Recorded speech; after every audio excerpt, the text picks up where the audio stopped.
Las propiedades térmicas determinan el comportamiento de los materiales frente al calor.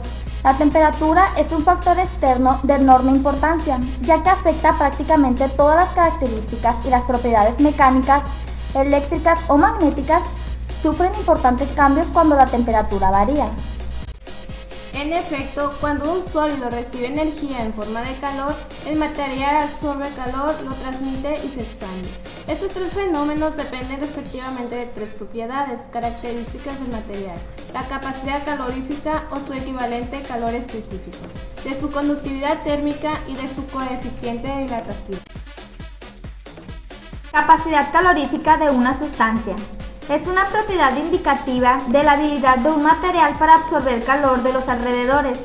Representa la cantidad de energía requerida para producir un aumento de la unidad de temperatura, 1 grado Celsius o 1 grado Kelvin. Conductividad térmica. Es la propiedad de los materiales de transmitir el calor, produciéndose lógicamente una sensación de frío al tocarlos. Un material puede ser buen conductor térmico o malo. Un ejemplo de conductor puede ser el cobre y un aislante térmico es la madera. Una comparación de propiedades de algunos materiales según su conductividad térmica es la siguiente. Sólidos metálicos. Mayor conductividad térmica que los sólidos no metálicos, líquidos y gases. Extraordinariamente sensibles a las impurezas. Se ve afectada por un calentamiento continuado. Sensible a un aumento excesivo de la presión. Aumenta al descender la temperatura hasta alcanzar un máximo, a partir del máximo disminuye bruscamente. Sólidos no metálicos, líquidos y gases. A temperaturas ordinarias son malos conductores del calor. En líquidos, la conductividad térmica aumenta al elevar la temperatura. La licuación ocasiona siempre una disminución de la conductividad térmica. En los gases, la conductividad térmica aumenta al aumentar la temperatura y a partir de cierta presión, normalmente inferior a la atmosférica, la conductividad térmica permanece constante.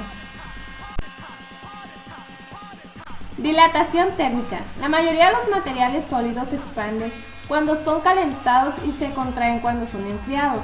Los coeficientes de dilatación de los materiales cerámicos y vidrios son generalmente inferiores a los de los metales, que son a su vez menores que los de los polímeros. Fusibilidad. Facilidad con la que un material puede fundirse. Un buen ejemplo de esta propiedad es el acero, ya que a altas temperaturas este puede fundirse y con él crearse herramientas que faciliten las actividades de la vida diaria. Soldabilidad.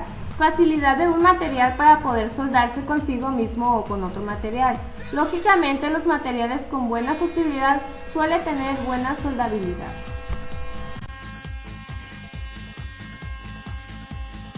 Propiedades químicas de los materiales. Son cualquier propiedad en la que la materia cambia de composición. Pueden ser usadas para crear clasificaciones y la identificación de los elementos químicos. Las propiedades físicas y químicas dependen de la estructura química de los elementos.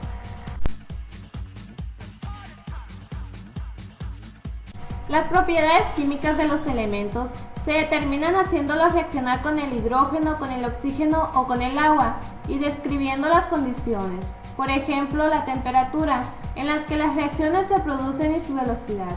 Con el hidrógeno forman hidruros que tienen características básicas para los metales y ácidos para los no metales. Con el oxígeno se combinan en diferentes proporciones para formar óxidos. Entre las propiedades químicas está la oxidación y corrosión.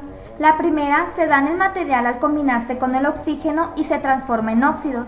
La fórmula que nos describe esto es material más oxígeno igual a óxido del material más o menos energía.